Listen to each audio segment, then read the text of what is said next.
Assalamualaikum warahmatullahi wabarakatuh. Perkenalkan teman-teman, nama saya Basti Aprinadi. Di sini saya akan coba menjelaskan sedikit pengetahuan saya tentang model oportunistik rasional. Semoga teman-teman dapat memahami. Kita masuk slide yang pertama. Model Naudus-Lindberg tidak didasarkan pada perilaku rasional dengan dua alasan. Yang pertama, kurva Philip menanamkan ekspektasi adaptif. Yang kedua, pemilih tidak bertindak rasional.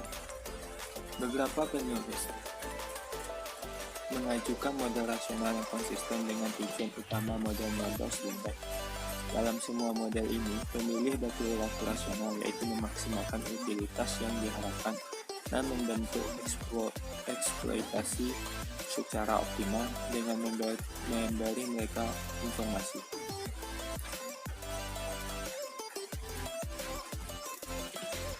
Para pemilih menilai kompetensi pemerintah hanya dengan mengamati hasil ekonomi. Dalam model ini, menyiratkan bahwa secara umum pembuat kebijakan berlaku secara oportunistik untuk tampil sekompeten mungkin sebelum pemilihan.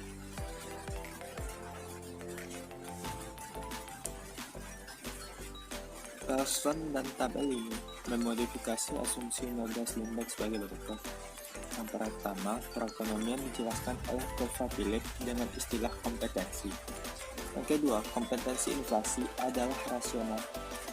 Yang ketiga, politisi identik tidak hanya peduli pada pemilihan kembali, tetapi juga memberi bobot pada kesejahteraan sosial.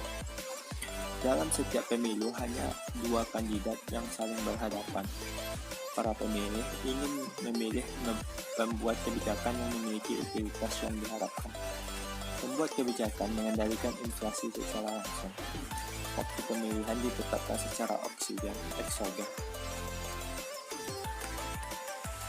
Selanjutnya, 2.3.1 model kompetensi kurva Philip. A1. Perekonomian dijelaskan oleh kurva Philip dengan istilah kompetensi. Istilah kompetensi dipandang sebagai kemampuan pemerintah untuk memecahkan dan menangani perekonomian secara efisien. Pemerintah yang kompeten dapat meningkatkan tingkat pertumbuhan alami untuk inflasi tertentu dan inflasi yang diharapkan. Untuk mengatasi guncangan harga, kompetensi memiliki struktur waktu.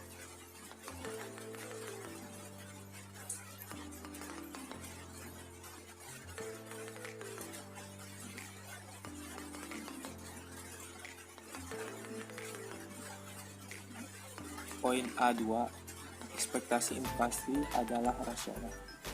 Kita bisa lihat persamaan yang di bawah, di mana IT kurang 1 adalah informasi yang tersedia bagi pemilih pada akhir periode itu.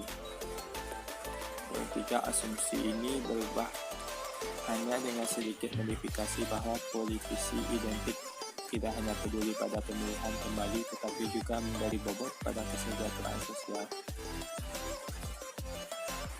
Poin yang kelima, para pemilih ingin memilih para pembuat kebijakan yang memiliki utilitas yang diharapkan.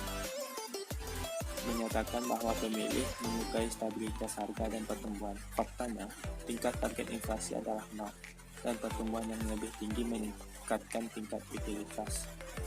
Yang keenam, pembuat kebijakan mengendalikan inflasi secara langsung. Yang ketujuh, waktu pemilihan ditetapkan secara eksogen.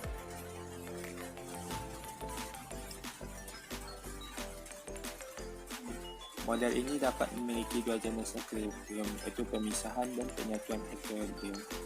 Dalam pemisahan equilibrium, dua jenis pengambilan kebijakan memilih kebijakan yang mengungkapkan kompetensinya, yaitu pemilih mengetahui apakah incumbent memiliki kompetensi yang tinggi atau rendah pada pemilih di tahun T. Dalam penyatuan equilibrium, pemilih tidak bisa menyimpulkan tingkat kompetensi petahana saat itu. Sebagai hasilnya, model ini menghasilkan dua hasil penting. Yang pertama, siklus bisnis politik dengan satu jenis pembuat kebijakan dan pemungutan suara retrospektif yang rasional. Faktanya, pembuat kebijakan yang kompeten menetapkan ekspansi di atas normal segera sebelum pemilihan. Pemilih dengan melihat pertumbuhan tinggi, menyadari potensi petahana dan mengangkatnya kembali. Model ini juga menyarankan pemungutan suara retrospektif yang rasional. Pembuat kebijakan yang kompeten yang menciptakan ledakan pre-elektoral diangkat kembali. Dengan kata lain, seseorang harus mengamati kolerasi antara tingkat pertumbuhan sebelum pemilu dan hasil pemilu.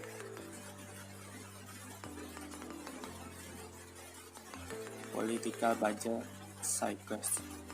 Rojov dan Seibert pada tahun 1988 mengusulkan model kompetensi yang ditulis sebagai budget constraint. Kalau kesamaannya, teman-teman bisa lihat di slide. Yang mana G adalah tingkat pengeluaran pemerintah yang diberikan secara eksogen untuk barang dan jasa. T besar dan T kecil, pajak langsung tidak distorsi. ST pendapatan seniorek yang diperoleh dengan biaya distorsi dan perekonomian. Yang selanjutnya kompetensi pemerintah. Nah, mungkin hanya itu pemahaman yang bisa saya berikan. Mungkin masih banyak kurangnya. Pada teman-teman yang melihatnya mungkin bisa tambahkan kritik dan sarannya di kolom komentar yang ada di bawah. Terima kasih atas perhatiannya. Assalamualaikum warahmatullahi wabarakatuh.